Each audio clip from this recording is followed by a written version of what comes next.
M campus में आपका स्वागत है। आज हम लोग पढ़ेंगे मोशन, ये पार्ट 3 है। थोड़ा कॉम्प्लिकेटेड चीज है, इसलिए पेशेंस के साथ देखिएगा। और जो नए हैं चैनल पे उन लोग सब्सक्राइब कर लीजिएगा और वीडियो को पूरा देखिए, तभी आपको जो है क्वालिटी पता चलेगा। हम लोग जो कुछ भी पढ़ते हैं वो अपने आप में कंप्लीट होता है। मेरा टारगेट होता है कि यदि 8 क्वेश्चन आया फिजिक्स में तो 8 में आप 8 कर पाए, 6 आया तो 6 में 6 कर पाए। ठीक है, छूटे ना क्वेश्चन। ठीक, किस्मत खराब हो एक आध छूट जाए वो अलग बात है। अब यहाँ पर हम लोग देखिए लास्ट दिन पढ़ चुके हैं समवेग मोमेंटम। कोई यदि पार्ट 1 और पार्ट 2 नहीं देखे हैं मोशन का तो जाकर के प्लेलिस्ट में देख लीजिएगा पार्ट 1 पार्ट 2, तभी ये पूरा आपको समझ में आएगा। देखिए मोमेंटम क्या होता है, तो हम लोग पढ़े थे कि मोमेंटम को P से डिनोट करते हैं और मोमेंटम निकालने के लिए मास और वेलोसिटी को गुना करते हैं। क्यों करते हैं वजह लास्ट दिन हम लोग देख चुके हैं। ठीक, जैसे मान लिया जाए कि कोई एक पिंड है, उसका मास 40 kg है द्रव्यमान, और उसकी वेलोसिटी मान लिया जाए 20 मीटर पर सेकेंड है। तो हम यदि उसका संवेग निकालना चाहें तो हम क्या करेंगे, मास माने 40 kg इंटू वेलोसिटी माने 40 kg इंटू 20 मीटर पर सेकेंड। तो ये न्यूमेरिकल वैल्यू इसका आ जाएगा कितना, 800 kg पर मीटर सेकेंड, यही होगा। ठीक है, अब यहाँ पर देखिएगा कि वो जो पिंड है 40 kg मास उसका 20 मीटर पर सेकेंड से चल रहा था। ठीक है, बाइक है मान लीजिए। अब हुआ क्या, कुछ देर के बाद इसकी वेलोसिटी बढ़ करके हो गई 30 मीटर पर सेकेंड। बाइक का वेलोसिटी 20 से हो गया कितना, 30। बाइक वही है तो मास पहले भी 40 था, अभी भी 40 है, वेलोसिटी 20 से 30 हुआ है। तो आप बताइएगा ऐसे कंडीशन में जब 40 kg और 20 था, ठीक है, तब मोमेंटम कितना आएगा, बोलेंगे 40 गुना 20 800। यहां पर कैसे निकालेंगे, 40 गुना 30 1200। अब बताइए यहाँ पर ये मोमेंटम था और यहाँ पर 1200 हो गया, तो मोमेंटम इसका चेंज कितना हुआ, यहाँ बढ़ा कितना है, 800 से 1200 हुआ। बताइए बढ़ा कितना, तो बोलेंगे सर 400 बढ़ा है। अब देखिएगा ये जो 400 है इसी को हम क्या कहेंगे कि इतना मोमेंटम चेंज हुआ है। That means change in momentum यहाँ पर हमारा कितना है, 400। ठीक, अब ये जो 400 है हम लोग और दूसरे तरीके से कैसे ला सकते थे, ये 400 दूसरा किस तरीके से ला सकते थे। देखिए दूसरा क्या तरीका था कि आप 40 kg लेते मास और वेलोसिटी केवल लेते जो चेंज हुआ है, 20 से 30 हुआ तो चेंज कितना हुआ, बोलेंगे 10 मीटर पर सेकेंड चेंज हुआ है। तो यदि आप 40 kg लेते हैं और 10 मीटर पर सेकेंड लेते हैं, ये 10 मीटर पर सेकेंड कौन सा हम लिए हैं, जो वेलोसिटी चेंज हुआ, और जो वेलोसिटी चेंज हुआ उसको डेल्टा भी लिखते हैं, इसको डेल्टा पढ़ते हैं, त्रिभुज जैसा इसको डेल्टा पढ़ते हैं। इसका मतलब वेलोसिटी कितना चेंज हुआ है। तो 40 गुना 10 करेंगे तो देखिए 400 आ जाएगा ना ये वाला। हाँ, दैट मीन्स हम क्या किए, मास और गुना किए किसको, डेल्टा भी। तो यहां पर देखिए वही लिखे हैं कि डेल्टा पी निकालनी हो यदि तो एम डेल्टा भी करेंगे, डायरेक्ट ऐसे हमारा 400 निकल जाएगा।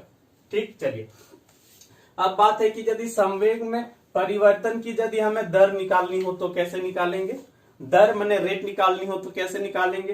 देखिए दर निकालने के लिए डिवाइड करना होता है। कैसे डिवाइड करेंगे, जैसे कि चेंज इन मोमेंटम ये हमारा यदि डेल्टा पी है, ठीक है, तो इसको हम टाइम से डिवाइड कर देंगे तो हमारा दर आ जाएगा, रेट आ जाएगा। ठीक है, तो ये मोमेंटम, ये चेंज इन मोमेंटम, और ये रेट हुआ चेंज इन मोमेंटम। समझ रहे हैं। ठीक है, अब देखिए हम लोग सेकेंड लॉ पे आते हैं। क्या है ये, न्यूटन का सेकेंड लॉ।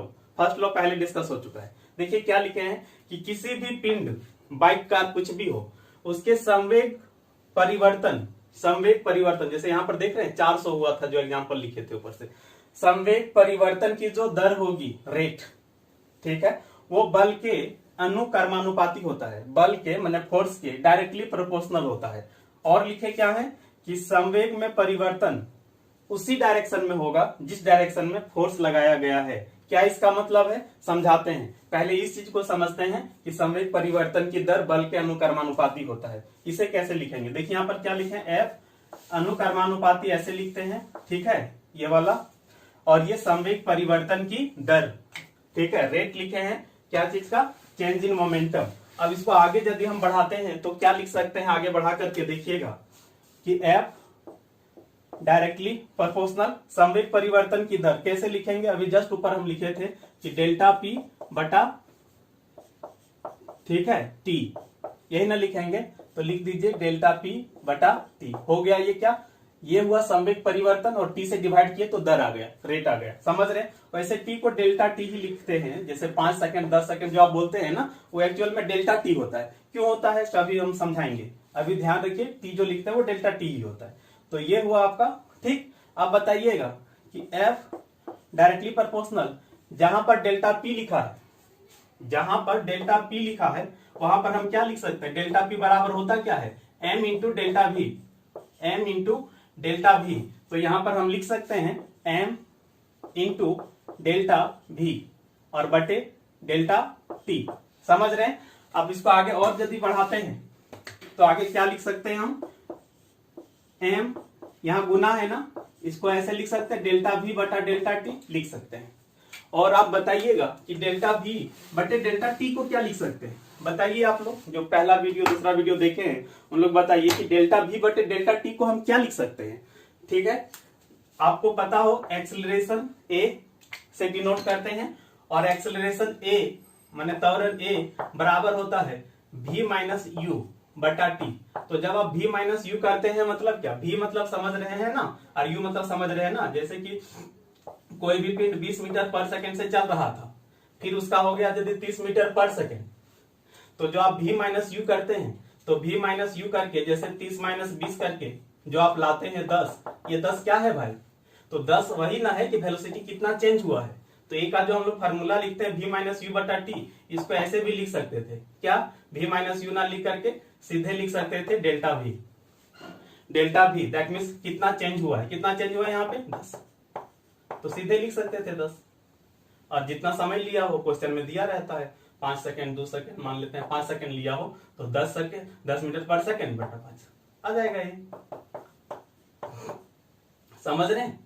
मतलब जहां पर आप लिखे थे v माइनस यू बटा टी, ए बराबर v माइनस यू बटा टी, वहां यदि चाहें तो आप लिख सकते थे क्या? डेल्टा v बटा डेल्टा टी। तो बताइए यदि डेल्टा v बटे डेल्टा टी बराबर ए है, तो जहां पर डेल्टा v बटा डेल्टा टी दिखेगा वहां हम ए लिख सकते हैं, लिख देंगे। तो लिख दीजिए ए, हो गया। ठीक, अब आप या तो इसको बराबर करिए या इसको बराबर करिए, किसी को भी बराबर करिए तो आपको दो चीज मिल जाएगा और दोनों ही चीज आपका काम आएगा। यहां पर यदि बराबर करना चाहेंगे तो एफ बराबर, देखिए इसको बराबर करने के लिए कोई एगो कांस्टेंट डालना पड़ता है, स्थिरांक डालना पड़ता है। जिस तरह से आप मैथ में रेशियो पढ़ते हैं ना कि 2:3 है, तो रेशियो हटाने के लिए एक्स लेना होता है कि नहीं? ठीक उसी तरह से यहां भी एक आपका स्थिरांक लेना होता है। तो यहां पर हम के लिख दिए, के लिखा जाता है अक्सर। फिर क्या है? एम डेल्टा भी बटा डेल्टा टी, हो गया। और यहां पर यदि हम लिखेंगे, इसको यदि लिखेंगे तो एफ बराबर के एम ए। हमें इसका भी जरूरत पड़ेगा न्यूमेरिकल क्वेश्चन सॉल्व करने के लिए, और इसका भी जरूरत पड़ेगा। ठीक है, दोनों ही जरूरत पड़ेगा।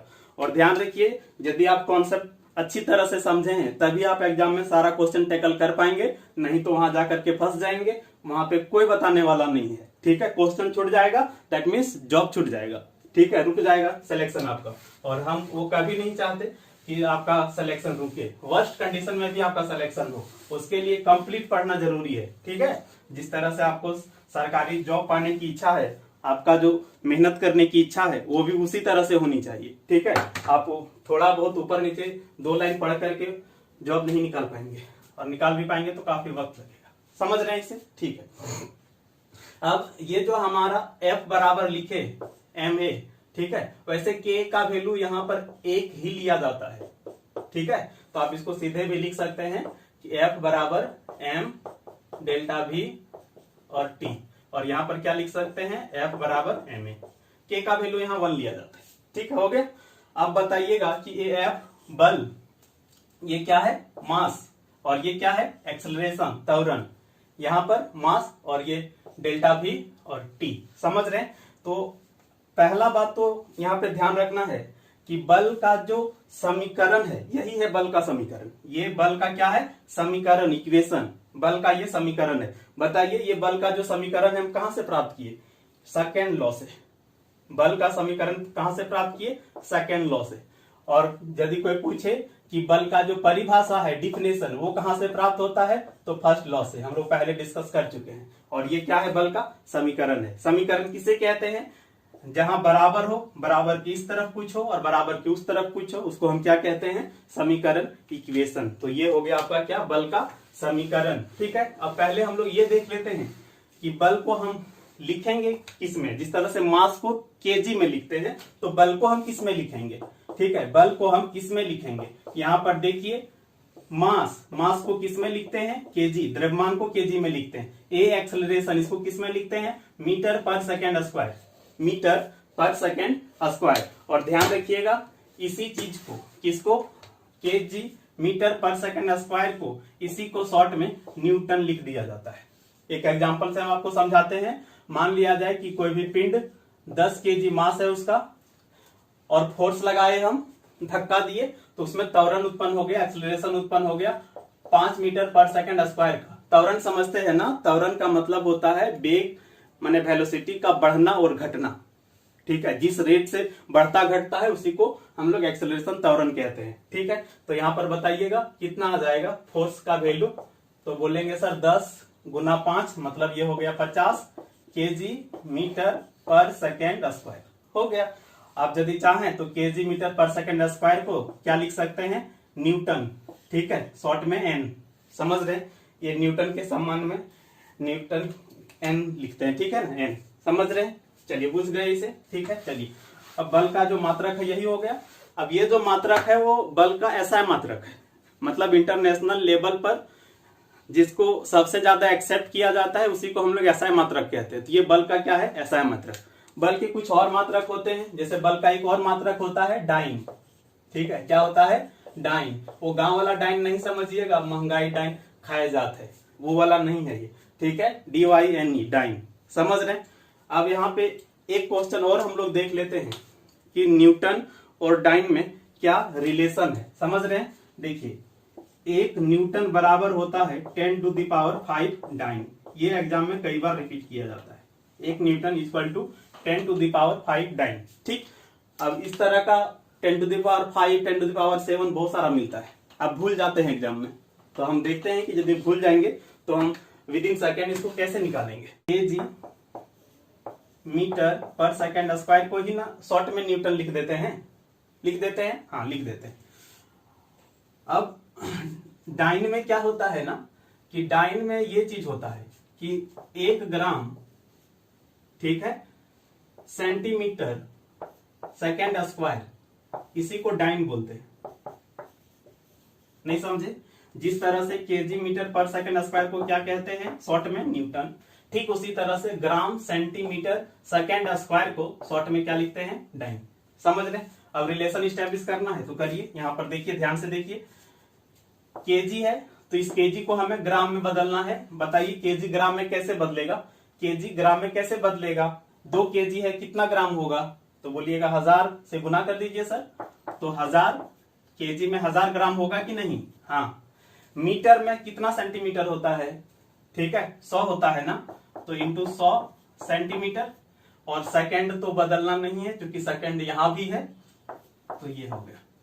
अब बताइएगा 3 जीरो यहां, 2 जीरो यहां, टोटल कितना जीरो हो गया, 5 जीरो हो गया कि नहीं, ग्राम सेंटीमीटर स्क्वायर। और हम क्या बोले थे, ग्राम सेंटीमीटर स्क्वायर को ही क्या लिखते हैं, डाइन। तो हो गया ना 5 जीरो, और 5 जीरो को ही शॉर्ट में लिख सकते हैं 10⁵, इसी को शॉर्ट में लिख देंगे डाइन, हो गया। दैट मीन्स जब इसको बदले तो हमारा 10⁵ डाइन आ गया। समझ गए होंगे। और यदि आप भूलें तो आप एग्जाम हॉल में इसको निकाल कर देख सकते हैं। अब हम आपको बता रहे हैं क्या, कि केवल टाइम को घटा बढ़ा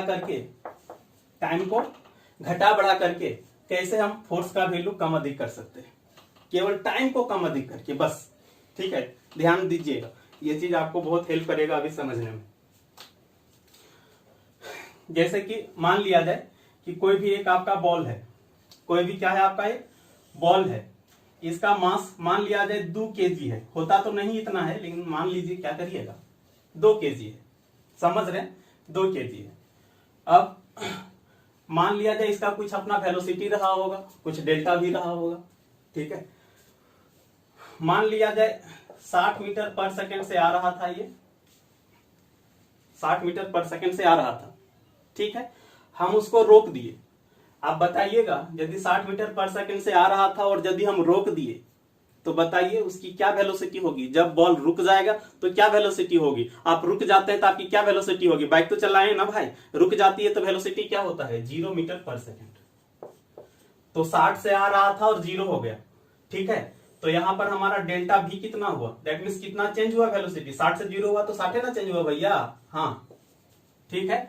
तो यहां पर हम लिखते हैं, देखिएगा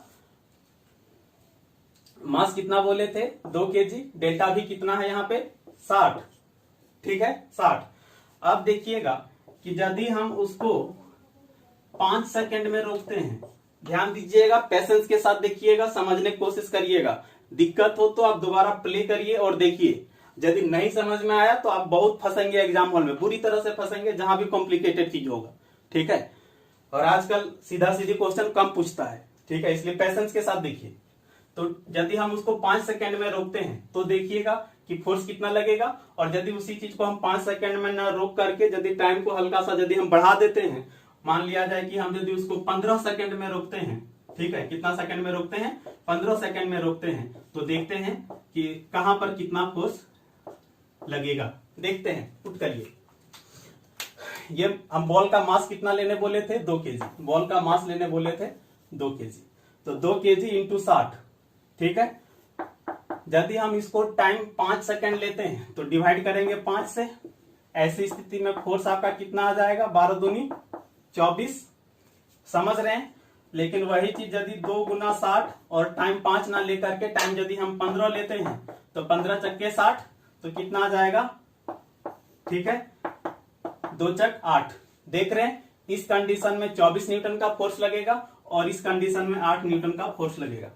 देख रहे हैं, केवल हम टाइम बढ़ा दिए यहाँ 5 सेकंड और उसी चीज को यहाँ पर क्या किए, 15 सेकंड में रोके।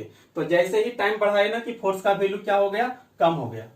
हालांकि इस चीज को आप डायरेक्ट भी समझ सकते हैं यहाँ से, कैसे कि टी और इसके बीच कैसा रिलेशन है, टी हर में है ना, डिनोमिनेटर में है नीचे में और ये ऊपर में है, तो उल्टा रिलेशन होगा।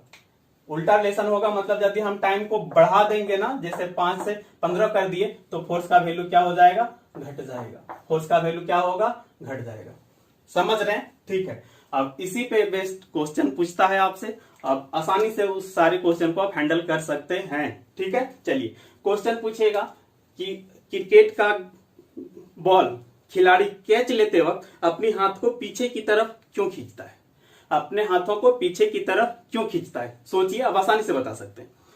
देखिए, वो खिलाड़ी हाथ पीछे की तरफ इसीलिए खींचता है ना, ताकि टाइम बढ़ जाए, अधिक समय में वो रोक के, ठीक है। देखिए, यदि हाथ में आया और डायरेक्ट रोक दे तब तो तुरंत रुक जाएगा, लेकिन वही यदि हम हाथ को पीछे ले जाएंगे तो समय तो बढ़ जाएगा ना, रोकने का बढ़ जाएगा। और यहां पर बताइए, जैसे ही समय बढ़ेगा न कि फोर्स का वैल्यू क्या हो जाएगा, कम हो जाएगा, ठीक है। और जब फोर्स का वैल्यू कम हो जाएगा तो हमें हाथों में चोट जो है वो कम लगेगा, हाथों में चोट जो है वो कम लगेगा। और तुरंत रोक लीजिएगा तो माने टी कम, और टी कम होने से फोर्स बहुत ज्यादा होगा, हाथ एकदम झनझन आ जाएगा, दिमाग भी चकरा जाएगा, है कि नहीं। समझ पाए नहीं से, ठीक। दिक्कत हो तो दोबारा प्ले करिएगा, कुछ कॉम्प्लिकेटेड चीज हो सकता है आपको परेशान करे। वैसे हम यहाँ पर निकाल करके भी देख लिए ना कि जब आप 5 सेकंड में रोकिएगा तो 24 न्यूटन का फोर्स लगेगा, लेकिन वही चीज जब 8 न्यूटन में, सॉरी, वही चीज जब आप 15 सेकंड में रोकिएगा तो 8 न्यूटन का फोर्स लगेगा, ठीक है। तो क्रिकेट खिलाड़ी यही करता है, टाइम को बढ़ा देता है, उससे फोर्स का वैल्यू कम हो जाता है, तो फिर खिलाड़ी के हाथों में चोट बहुत कम लगता है या नहीं लगता है। समझ रहे हैं, ठीक है। चलिए, एकाएक रोक लेता, बहुत चोट लगता, ठीक है। चलिए, ठीक इसी तरह से और भी एग्जांपल है कि जब कोई भी व्यक्ति ऊंचाई से कूदता है, ऊंचाई से कूदता है, अब पीसीसी रोड में कूद के देखिए, कूदिएगा नहीं, पैर हाथ टूट जाएगा, फिर हम कुछ नहीं कर पाएंगे, ठीक है, पढ़ाएंगे फिर किसको।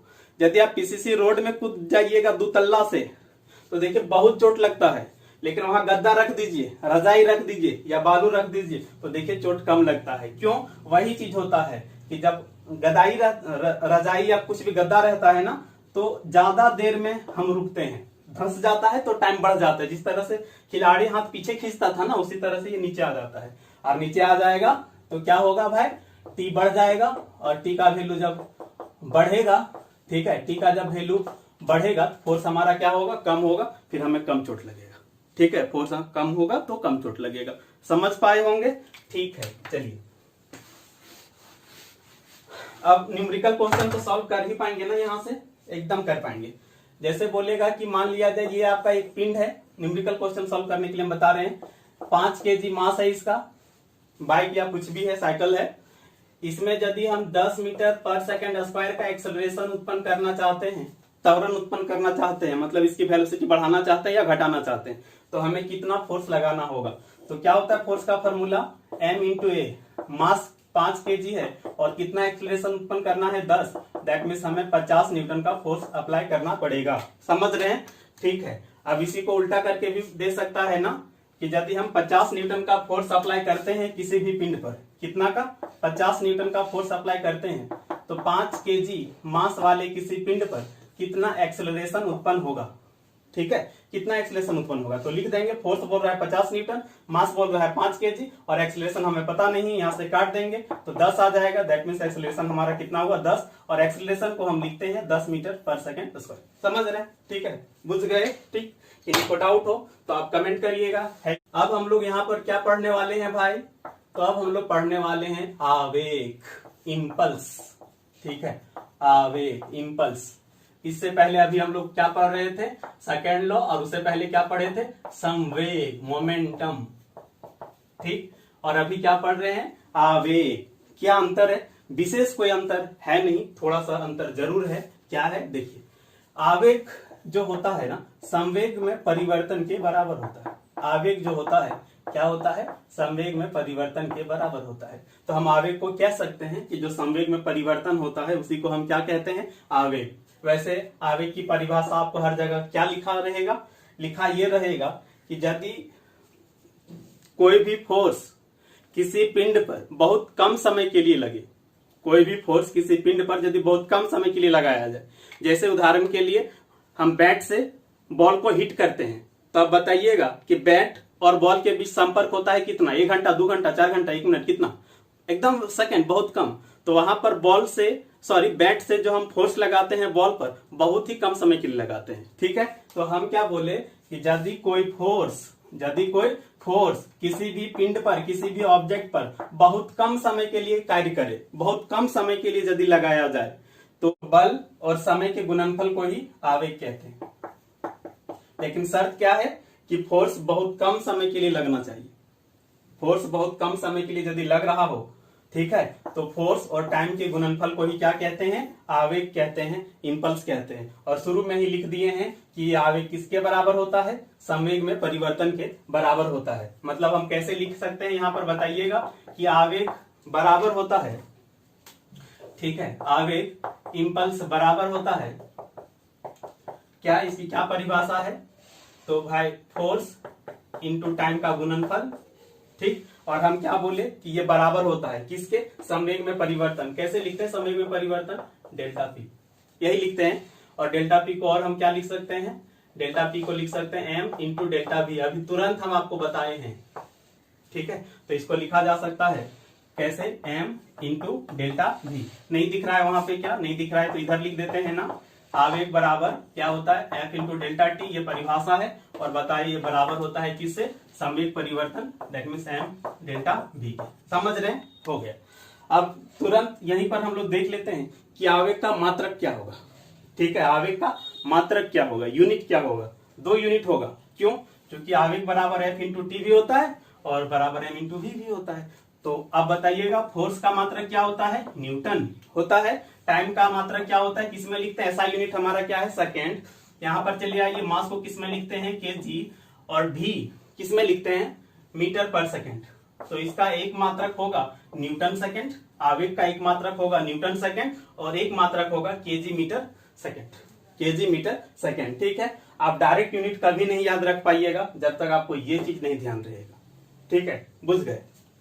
चलिए, अब आपके दिमाग में कहीं ना कहीं कीड़ा काट रहा होगा ठीक है, पेट में जो है वो कुछ कुछ हो रहा होगा कि सर ई कैसे हो जाएगा, हम इसको पचा नहीं पा रहे हैं। ठीक है, यदि पचा नहीं पा रहे तो फिर हजमुला वजमुला खाना पड़ेगा। देखिए यहाँ पर कैसे लाए वो, देखिए ध्यान से देखिएगा। हम अभी प्रूफ करके दिखा रहे हैं कि ये कैसे हुआ, F इंटू डेल्टा टी बराबर कैसे हुआ। देखिए बहुत आसान है। देखिए हम क्या बोले थे, F directly proportional M delta V बटा डेल्टा टी। किससे, ये चीज कहां से, न्यूटन का सेकंड लॉ, अभी तुरंत पढ़े। अब इसको हम क्या लिख सकते हैं, बराबर और K डालेंगे M डेल्टा V बटा डेल्टा टी, और हम बोले K का वैल्यू कितना लेते हैं, 1 लेते हैं, और 1 यदि रखेंगे भी तो कोई फर्क नहीं पड़ेगा। अब इसको क्रॉस गुना करिए तो हुआ ना, F डेल्टा टी बराबर M डेल्टा V, हो गया। आप भी प्रूव कर सकते थे, है ना, बहुत आसान। हाँ ठीक।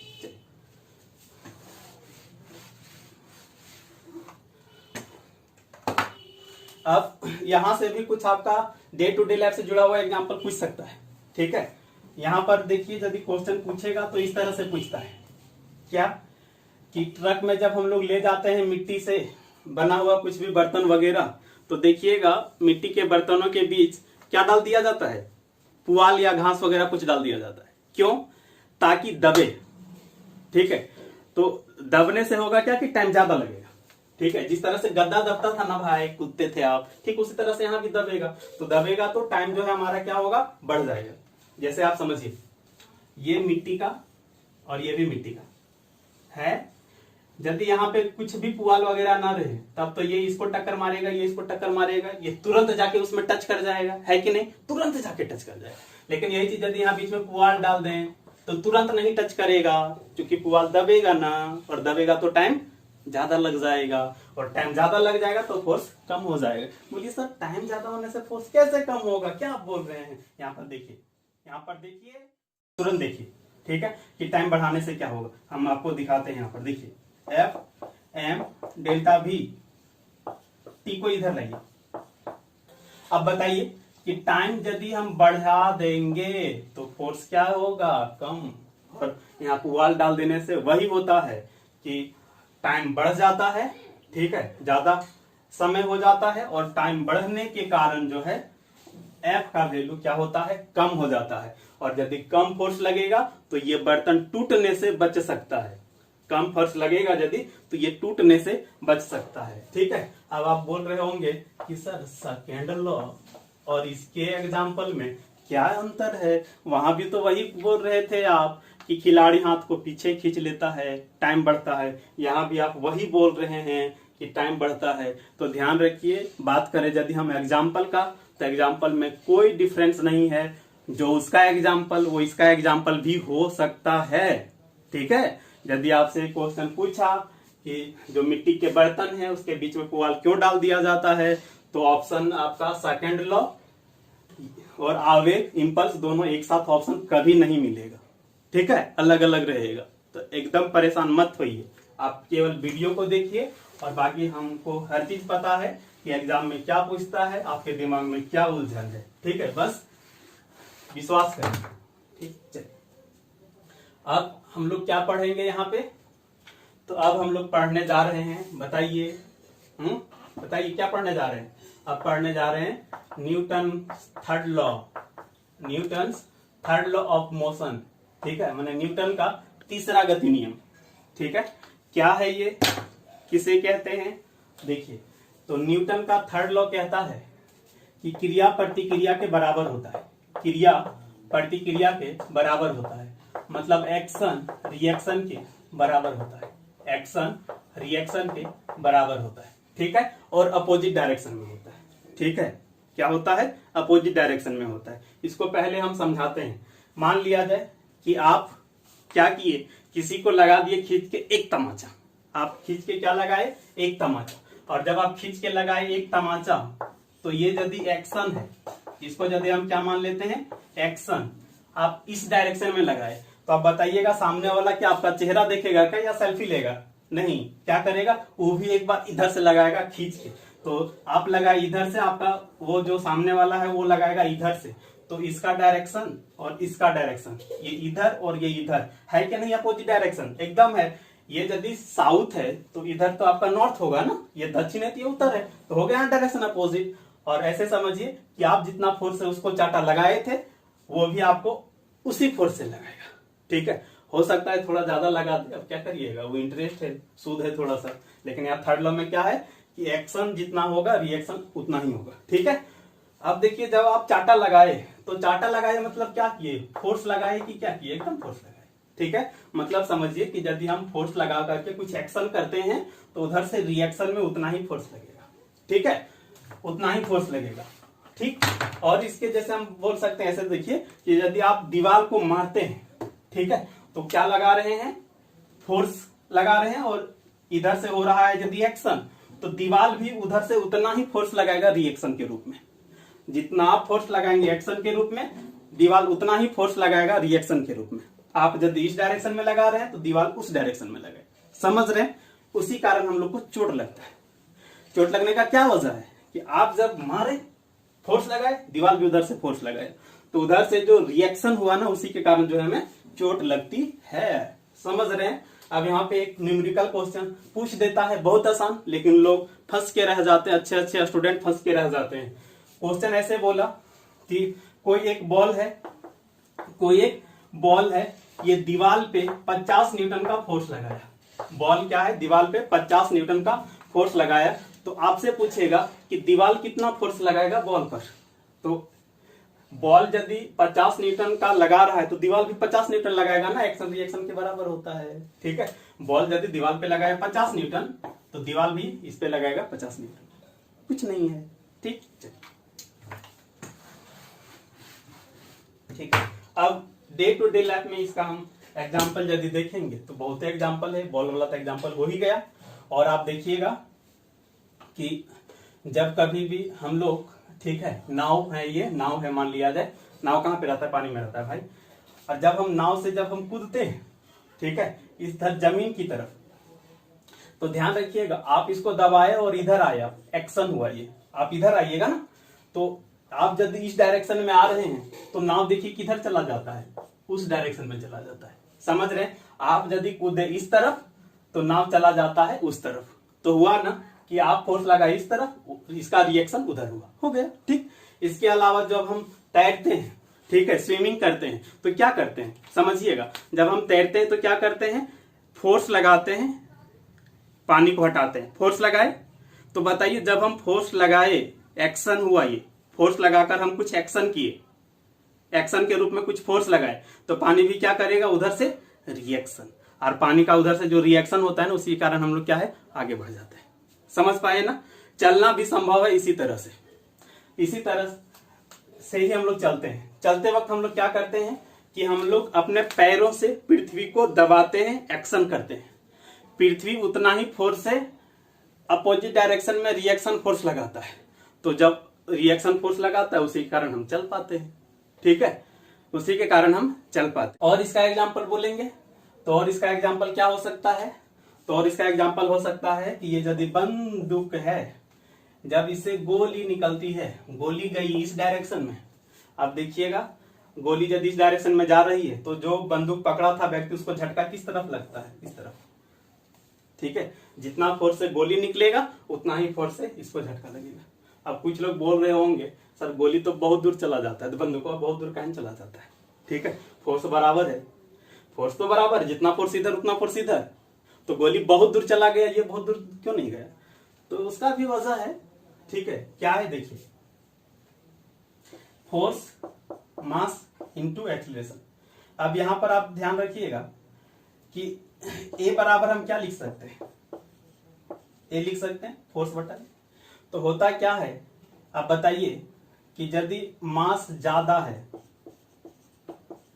तो एक्सीलरेशन क्या होगा, कम होगा। उल्टा रिलेशन है ना, ये नीचे है ये ऊपर है, तो मास यदि ज्यादा है तो कम एक्सीलरेशन उत्पन्न होगा, क्योंकि बंदूक को थाम के कौन रखा था, व्यक्ति, और बंदूक प्लस व्यक्ति का मास बहुत ज्यादा है कि नहीं, व्यक्ति प्लस बंदूक का मास बहुत ज्यादा है, इसलिए इसमें बहुत कम एक्सीलरेशन उत्पन्न होता है, बहुत कम एक्सीलरेशन उत्पन्न होता है। मान लीजिए इसमें कि 0.5 मीटर पर सेकेंड, बस इतना ही एक्सीलरेशन उत्पन्न हुआ, तो जब इतना ही एक्सीलरेशन उत्पन्न हुआ तो ज्यादा दूर नहीं जा पाएगा। लेकिन वही चीज यदि हम बात करें गोली की, तो गोली का मास तो कम है ना, और गोली का मास चूंकि कम है तो कम होने से ये क्या होगा, ज्यादा, और ज्यादा एक्सेलरेशन होगा तो उसकी वेलोसिटी बहुत अधिक हो जाती है। ठीक है, तो सिंपल कहें तो गोली का मास कम है इसलिए बहुत दूर चला जाता है, और व्यक्ति का मास ज्यादा है इसलिए बहुत दूर नहीं जाता। ये चीज देखें कि नहीं, कि यदि कोई व्यक्ति बहुत हल्का हो, कोई चीज यदि बहुत हल्का हो, हवा मिठाई हो, तो उसको फूंक भी देते हैं तो बहुत दूर चला जाता है ना। माने थोड़ा सा भी फोर्स लगाइए हल्के वस्तु पे तो बहुत दूर चला जाएगा। ठीक उसी तरह से गोली हल्का है तो बहुत दूर चला जाता है। ठीक है, लेकिन व्यक्ति बहुत भारी इसलिए बहुत दूर, बहुत पीछे नहीं हटता है। बुझ गए? ठीक, चलिए। और बाकी अब कॉन्सेप्ट जब आप समझ गए तो फिर कोई दिक्कत ही नहीं, आप आसानी से देख लीजिएगा। ठीक, एक और एग्जांपल हम आपको बता देते हैं, रॉकेट का लॉन्चिंग थर्ड लॉ पे ही बेस्ड है। रॉकेट का लॉन्चिंग इसी तीसरे नियम पर आधारित है। क्या होता है रॉकेट में? अच्छा, रॉकेट कहते हैं किसके? तो रॉकेट आपका सिंपल एक वाहन है, व्हीकल है, जिसकी सहायता से आपका सैटेलाइट को अंतरिक्ष में पहुंचाया जाता है। समझ रहे? गाड़ी। ठीक, चलिए आप भी बैठिएगा तो आपको भी पहुंचा देंगे वहां। ठीक है, भगवान से मिल करके आइएगा। देखिए वहां पर क्या होता है, ये रॉकेट है यदि, तो इस रॉकेट के पीछे तरफ यहाँ पे ईंधन जलाया जाता है, फ्यूल जलाया जाता है, और जब ईंधन जलाया जाता है तो उस ईंधन जला करके धुआं निकलता है, धुआं। अब बताइए जब धुआं निकला इधर यदि हुआ एक्शन, तो इसका रिएक्शन फोर्स किधर लगेगा? अपोजिट डायरेक्शन में लगता है, तो रिएक्शन फोर्स ऊपर की तरफ लगेगा।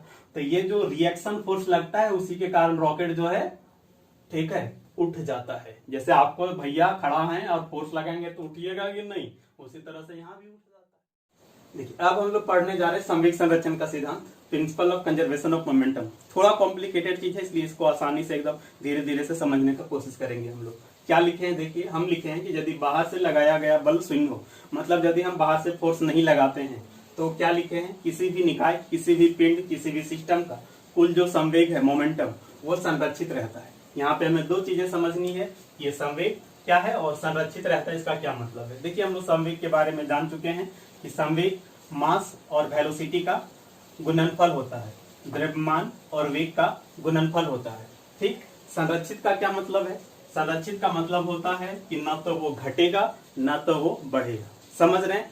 अब हम इसको सिंपल वर्ड में कहें तो ऐसे कह सकते हैं कि यदि हम बाहर से फोर्स नहीं लगाते हैं तब उसका जो टोटल मोमेंटम है वो ना तो घटेगा ना तो बढ़ेगा। ठीक है, इसको आपको दो केस में समझना पड़ेगा, यदि एक बॉडी हो तो और दो बॉडी हो तो। ठीक है, सबसे पहले देखते हैं कि यदि एक ही बॉडी हो, समझ रहे हैं, यदि एक ही बॉडी हो, वही रॉकेट वाला हम एग्जांपल लेते हैं। ठीक है, कि मान लिया जाए इस रॉकेट का मास 400 केजी था, ठीक है, और इसकी वेलोसिटी थी कितना, 1500 मीटर पर सेकेंड। ठीक है, समझ रहे हैं? अब हुआ क्या कि जैसे रॉकेट ऊपर गया, होता भी यही चीज है कि जैसे जैसे रॉकेट ऊपर जाता है वैसे वैसे इसका मास जो है वो कम होता जाता है। बोलिए कैसे? एक तो उसका फ्यूल जो है, ईंधन जो है वो जलता है तो फ्यूल कम होता है, और दूसरा कि रॉकेट का कुछ पार्ट टूट के अलग होता है। जैसे जैसे ऊपर जाता है ना वैसे वैसे रॉकेट का कुछ पार्ट जो है टूट टूट के अलग होता जाता है, और अलग होगा तो मास कम होगा ही होगा। अब मान लीजिए कि ऊपर गया, अब इसका मास जो है वो हो गया 300 केजी। कितना हो गया? 300 केजी। यहाँ पे जब 400 केजी था तो इसकी वेलोसिटी ये थी, अब इसका मास हो गया 300 केजी, तो यहाँ पर देखते हैं कि उसका वेलोसिटी कितना होगा। ठीक है, कितना होगा वेलोसिटी? ठीक है, देखिए यहाँ पर कितना मोमेंटम है सो पहले बताइए। बोलिए सर 400 गुना 1500, यही है? हाँ, हम क्या बोले संवेग संरक्षण सिद्धांत के अनुसार कि ये जो मोमेंटम है 400 गुना 1500 ये इतना ही रहेगा, ये घटेगा बढ़ेगा नहीं। का मोमेंटम और वहां का मोमेंटम बराबर करिए, यहाँ का मोमेंटम 400 गुना 1500 और यहाँ पर 300 गुना भी, ठीक है, बराबर कर दीजिए। देखिए कितना आता है यहाँ पर, 0 और 0, 3 पचे 15, कितना हो गया भाई? 2000 मीटर पर सेकेंड। कितना आ गया? 2000 मीटर पर सेकेंड। ठीक है, तो आप देख सकते हैं, ठीक है, यहाँ और यहाँ दोनों का मोमेंटम सेम है, गुना कर सकते हैं ना, 15 चक्का 60 और यहाँ भी देखिए 60, ठीक है, सेम आ गया। तो क्या इसे समझ सकते हैं कि जब मास इसका ज्यादा था तो कुछ वेलोसिटी थी, और जैसे इसका मास कम होगा वेलोसिटी क्या होगा? बढ़ेगा। रॉकेट में यही होता है, ठीक है, कि जैसे जैसे ऊपर जाता है वैसे वैसे उसका मास कम होता जाता है और वेलोसिटी जो है वो बढ़ता जाता है, और वेलोसिटी इतना बढ़ जाता है कि एकदम वो अंतरिक्ष तक पहुंच सकता है। ठीक, चलिए अब आपके दिमाग में एक चीज आ रहा होगा कि ये जो रॉकेट का लॉन्चिंग है वो समवेग संरक्षण सिद्धांत का एग्जाम्पल है। ठीक है, अब बोले थे सर थर्ड लॉ का भी एग्जाम्पल है, तो ध्यान रखिए जो रॉकेट की लॉन्चिंग है, रॉकेट की लॉन्चिंग वो थर्ड लॉ का भी एग्जाम्पल है। ठीक, और आपका ये समवेग संरक्षण का भी एग्जाम्पल है, दोनों का ही एग्जाम्पल है। एग्जाम में ऑप्शन कोई एक रहेगा। रॉकेट किस सिद्धांत पे काम करता है, या तो ऑप्शन रहेगा थर्ड लॉ ऑफ मोशन या रहेगा संवेग संरक्षण, कोई एक रहेगा ऑप्शन, दोनों कभी नहीं रहेगा। समझ रहे हैं? ठीक है, हो गया ये। अब एक चीज और यहां पर हम लोग देखते हैं, पहले आप ये बताइएगा कि ये कोई कार है, रुका हुआ है, ये इसका अपना कुछ मास है, 400 केजी है मान लीजिए, ठीक है, और ये रुका हुआ है, तो बताइए रुका हुआ है इसका मतलब इसकी वेलोसिटी कितनी होगी? तो भैया बोलिएगा रुका हुआ है मैंने 0 मीटर पर सेकेंड। हो गया। ठीक उसी तरह से बताइए कि ये आपका बंदूक है और इसमें गोली है, ठीक है, तो अभी इसका जो मोमेंटम है वो कितना होगा? 0। क्यों? क्योंकि वेलोसिटी ही कुछ नहीं है, जब तक वेलोसिटी नहीं आएगा तब तक मोमेंटम होगा ही नहीं। मास इनटू वेलोसिटी होता है, जब तक वेलोसिटी नहीं, जब तक वो मूव नहीं करेगा तब तक कुछ मोमेंटम नहीं। यदि गोली केवल बंदूक में डाला है, बस अभी चलाया नहीं है, तो फिलहाल जो मोमेंटम है वो कितना होगा? 0 होगा। फिलहाल मोमेंटम कितना है? 0। ठीक है, अब बताइएगा यदि अभी 0 है, अभी कितना है? 0 है, तो जब गोली चलेगा तो मोमेंटम कितना होगा? कंजर्वेशन क्या कहता है? संरक्षित रहेगा। अभी 0 है तो बाद में भी 0 है। मान लिया जाए ये गोली है, गोली ये निकला, गोली का अपना कुछ मास है, गोली के मास को हम स्मॉल m से लिख रहे हैं, और गोली के वेलोसिटी को स्मॉल v से लिखते हैं। आप किसी और से भी लिख सकते थे लेकिन स्मॉल v लिख रहे हैं। ठीक, और बंदूक है तो बंदूक को हम कैपिटल M से लिखते हैं, और इसकी अपनी कुछ वेलोसिटी भी होगी क्योंकि ये पीछे हटता है ना, तो इसका जो वेलोसिटी हुआ दैट मीन जिस वेलोसिटी से पीछे हटा उसको हम कैपिटल V लिखते हैं। ठीक है, तो अब बताइएगा ये हुआ आपका किसका? बंदूक का, बड़ा M बड़ा V, और इसका कितना हुआ? स्मॉल m भी। इन दोनों का मोमेंटम मिलाकर कितना होगा? पहले कितना था जब गोली चला नहीं था? तो बोलिएगा सर उस समय तो 0 था, तो भैया अभी भी 0 होगा। अभी भी कितना होगा? 0 होगा। माने अभी भी दोनों मिला करके आपका क्या होगा? 0 होगा। आप ये हरगिज मत समझिए कि दोनों मिलाकर 0 होना, इसका ये कतई नहीं मतलब है कि ये भी 0 और ये भी 0 होगा। ऐसा नहीं जरूरी कि दोनों 0 हो तभी वो 0 होगा। इसका मोमेंटम मान लीजिए 10 प्लस आए और इसका मोमेंटम 10 माइनस आए, तो प्लस 10 माइनस 10 तो 0 हो सकता है। हाँ, और यही होता है गोली के केस में। ठीक है, इसका प्लस होता है, इसका माइनस। अब इसको यहाँ जब इसको उधर ले जाएंगे तो प्लस उधर जाकर के क्या हो जाएगा? माइनस हो गया। ठीक है, और इसको लिख सकते हैं कि नहीं कि एम भी बराबर m इंटू माइनस v। हो गया। ये माइनस चिन्ह क्या दिखा रहा है पता? ये दिखा रहा है कि इसकी जो वेलोसिटी होगी और इसकी जो वेलोसिटी होगी दोनों का डायरेक्शन सेम नहीं होगा। गोली यदि उस डायरेक्शन में गया है तो बंदूक जाएगा इस डायरेक्शन में। यहां से न्यूमेरिकल क्वेश्चन भी पूछ चुका है, आप इसकी सहायता से सॉल्व कर सकते हैं। क्या दिया रहेगा? दिया रहेगा बंदूक का मास। ठीक है, मान लीजिए बोल दिया बंदूक का मास 2 kg है, ठीक है, और गोली का मास मान लीजिए बोल दिया 0.5 kg है। केजी में ही लिखना होगा, ग्राम रहा तो केजी में कन्वर्ट करना पड़ेगा क्योंकि मास को हम केजी में लिखते हैं। ठीक, और उसके बाद इसकी क्या वेलोसिटी होगी वो पूछेगा। ठीक है, ठीक, और इसका वेलोसिटी दिया रहेगा, तो इसका वेलोसिटी मान लिया दे दिया कि 5 मीटर पर सेकंड से ये पीछे हटा, तो पुट कर देंगे, आ जाएगा। ये बंदूक का मास, ये बंदूक की वेलोसिटी, ये गोली का मास, ये गोली की। अब देखिए यदि 2 पिंड हो तो कैसे होगा, समझने की कोशिश करिएगा। मान लिया जाए एक बॉल है, इसका मास m1 है और इसकी अपनी कुछ वेलोसिटी है, u लिखे हैं। u मतलब इनिशियल वेलोसिटी, आरंभिक वेग क्या था। दूसरा बॉल है, उसका मास m2 है और उसकी वेलोसिटी u2 है। ठीक, तो इस बॉल का मोमेंटम कितना हुआ? मोमेंटम कैसे निकालते हैं? मास इंटू वेलोसिटी, तो m1 u1, यहाँ पर देखिए m1 u1, और इसका मोमेंटम हुआ m1 u1, m1 गुना u1। इसका मोमेंटम ठीक इसी तरह से निकाल सकते हैं, m2 इंटू u2, यहाँ निकाल दिए। ठीक, अब मान लिया जाए कि यदि दोनों की टक्कर हो जाती, ये बॉल इधर से आया और ये बॉल इधर से आया, यहाँ पे टक्कर हो गया, कॉलिजन हो गया। अब टक्कर होने के बाद एक बॉल इधर चला जाएगा, एक बॉल उधर चला जाएगा। अब मान लिया जाए कि जो बॉल का मास m1 था, टक्कर होने के बाद इसकी वेलोसिटी v1 हो गई। ठीक, और जिस बॉल का मास m2 था उसकी वेलोसिटी v2 हो गई। ठीक है, तो मोमेंटम यही होगा ना। ठीक, अब कंजर्वेशन के अनुसार, संवेग संरक्षण सिद्धांत के अनुसार क्या हम लोग कह सकते हैं, यहाँ पर दो बॉडी है यदि, तो क्या कहेंगे, दो बॉडी है तो हम कहेंगे कि शुरू में जो टोटल मोमेंटम था, शुरू में टोटल जो मोमेंटम था, हम वहां पर लिखे थे कुल संवेग, टोटल मोमेंटम जो शुरू में था वही मोमेंटम रहेगा टकराने के बाद भी। टकराने से पहले का मोमेंटम और टकराने के बाद का मोमेंटम बराबर होगा। टकराने से पहले का टोटल मोमेंटम हम कैसे ला सकते हैं, तो इन दोनों को जोड़ दीजिए, that means m1 u1 plus m2 u2, total ऐसे ही ना लाते हैं।